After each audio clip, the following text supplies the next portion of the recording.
book friends, what's up? How's it going? Thanks for stopping by for today's video. Today's video is on the book Preacher by Christopher Harlan. This is the first book I've read of Christopher's, and let me tell you, I am such a fan. This is also the first book in his East End Boys, I think that's the title, oh geez, I hope it's the title, East End Boys series. So I'm excited to be getting in at the first book. I'm also super into this world he has created with this book, and going forward, I'm excited already to read the second book. Preacher is dual perspective. It's about Preacher, that's kind of a nickname. His real name is Luchin. I think that's the way you pronounce it. And Lyric. I loved that name, and I felt like it fit her so perfectly. Preacher has a brother whose name is Pope. That's not his real name either. It's his nickname, and it's so funny that I can't remember what his real name is right now. They're super tight. They move to a town, and they're in high school, like late high school age. I think Luchin's a year older, so maybe he's a senior, and then I should say Preacher. I probably shouldn't go back and forth between these two names. That might confuse you.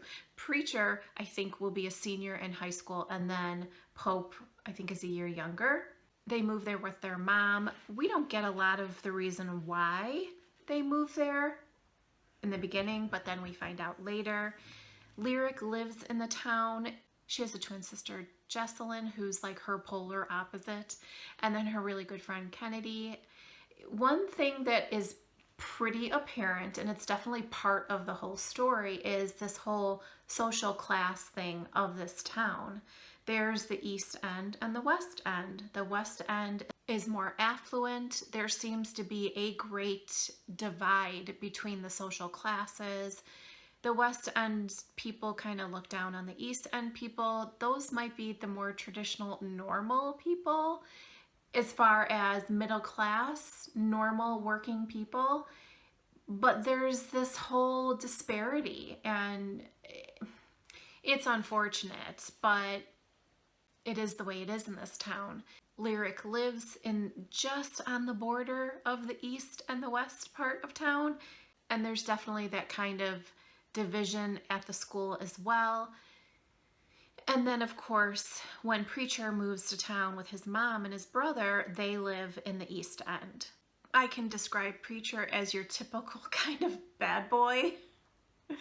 And I wondered if if there was more to him, or if that's what Christopher was going to give us, just this kind of typical bad boy, you know, which I'm down for, believe me. But I was already liking Lyric a lot, even though the girl has some hard stuff happen to her, and I wanted to know kind of how deep we were going to get with them. The book goes back and forth between past and present. The past is when they're in high school and some stuff that happens junior and senior year of high school, and then we fast forward, the present takes place 10 years later. What a big jump in life, isn't it? Between being 17 and 18 and then being in your late 20s, and where you are in life and what you have accomplished. And there could be a lot that happens in that time. And boy, has there. I had quite a few oh crap moments in this book where I was like, my heart was just like, oh, okay. You know, getting to know a new author's writing is really an interesting process for me. Sometimes it just kind of smacks me in my face, and I'm like, okay, I'm so uber focused and into this. And that's how I was with Christopher's writing. That doesn't always happen, but it definitely did with Christopher. So I had a couple moments where I was like, whoa, okay, we're going there. And I was very pleasantly surprised that Christopher writes that kind of story. Right off the bat, we get two moments like that. And the first one was in the prologue. So like literally right away. And it's from Preacher's perspective. When I look back at the nameless chick in my bed, I don't actually see her. I see her. Every guy has a her, that girl who only requires a pronoun because everyone knew who you were talking about. Her actual name was unnecessary to say because there was no others to speak of. So that gave me a little bit about Preacher, and that Lyric was that her. A couple videos back in the book Blush, in the video I did on the book Blush, Leo says, or was it from her perspective? I think it was her perspective. Oh, I can't remember the other main character's name right now. Was it Sophie? I can't remember her name. Anyway, she says everyone has that guy, the one that got away kind of type guy, that we all have one. The what if guy, that's what it was. And I really liked that. And I remember that now about that book. So I was kind of feeling like this was the same type of thing. And it was from Preacher's perspective, a guy. And I really liked that. And then a little bit further on, we get this from Lyric. Because sometimes we're powered by our hearts and not our brains. And because we're stupid enough to think that we can change the devil, when in fact we know damn well that it's the devil who will change us instead. So she's obviously talking about Preacher in this, and I was like, oh, okay, this is going to be good. In the past section of some of these chapters, we do get some pretty serious things that happen. That's Macy snoring, sorry.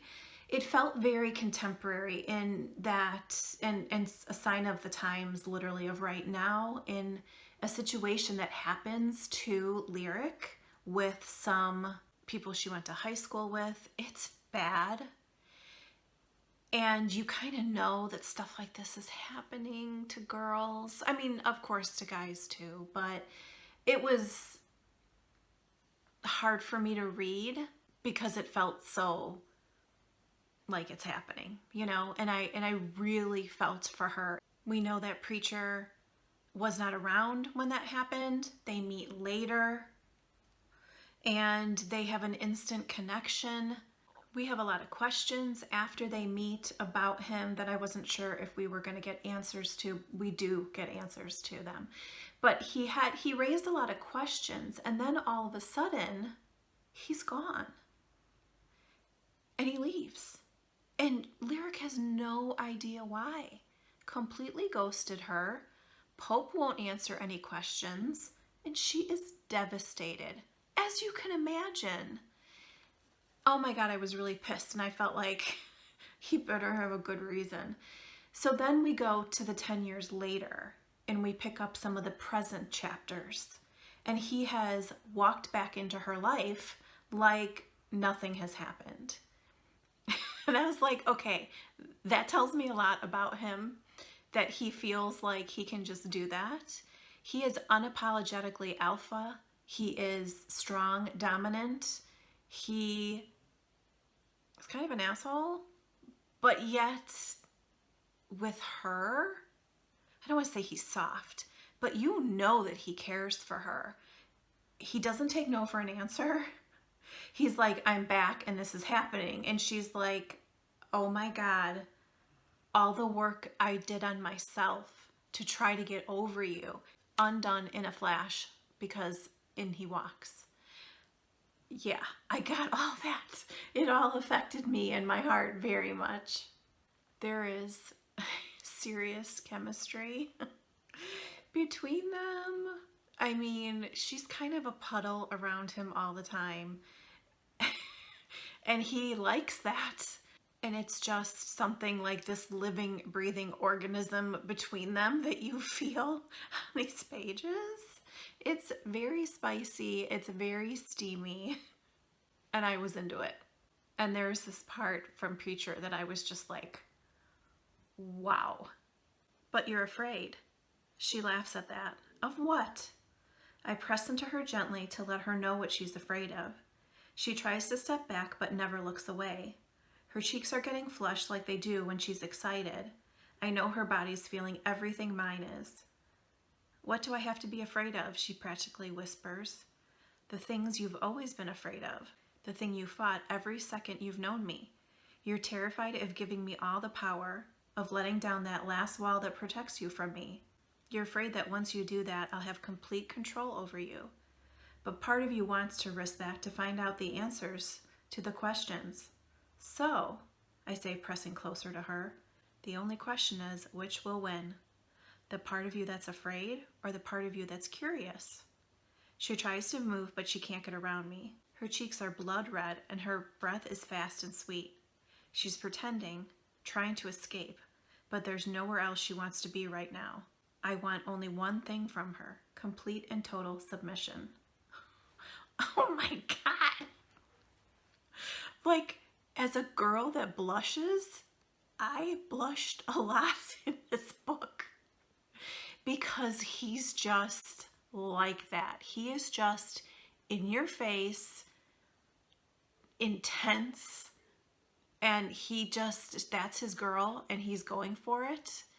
And all of that brings out all of these feelings in her. And I got all of that. I loved so much of how Christopher's writing just flowed. There were passages that I highlighted that I just really liked the way he worded everything, and I'd like to share a couple of those with you. The first one is from Lyric. But when I saw Preacher, I quickly realized that I didn't have a battle-ready, unbreakable shield. I had a piece of paper with a shield drawn on it in crayon. I just loved that. And then here's another one from Lyric. We hug. When he wraps his arms around me, I feel small in the best way possible. I forgot what it felt like inside of his embrace. I forgot his smell, his touch, the comfort he can bring, and the excitement he can inspire. I feel all those things at once as I lean into the hardness of his chest. We'll talk soon, I say as I disengage. Sooner than you think. I get in the car and grab one more look at him as we pull away. Welcome back. I've missed you so. It was in that moment that she was acknowledging that she's back in it with him. And I felt that so much when she said, welcome back. I've missed you so. She's saying that to herself as she's looking at him. Oh, my heart. My heart just loved that. And this one's from Preacher. She grins against her own will. I love the internal struggle being around me causes her. Like the angel and the devil are on each shoulder, and I'm feeding the devil caffeine pills every time I speak. He loved getting a rise out of her, and she fought against that rise every single time. I love that about them. Lyric says, if FU was a person, Preacher would be its twin.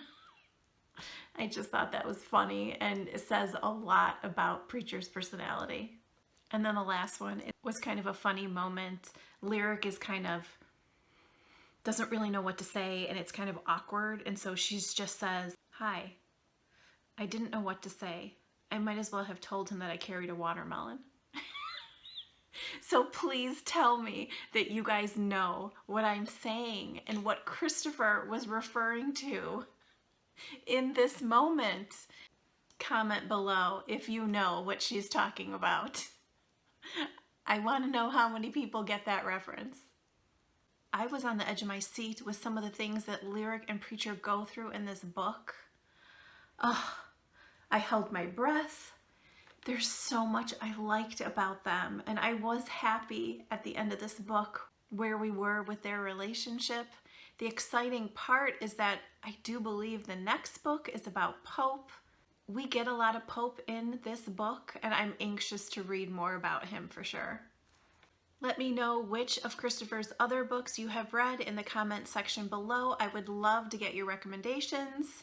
And while you're here, it would mean so much to me for you to hit the thumbs up button and consider subscribing to my channel. When you do that, it not only helps my channel, but it will help this video get shown to more people here on YouTube. As always, I welcome you to come over to my social media, which is Kat Reads Romance on Facebook and Instagram, and say hello to me over there. And if you take a quick look down in the description box, you will see that I put a direct Amazon link to the book if you would like to grab it. Thanks for hanging out with me today, guys. I'll see you soon.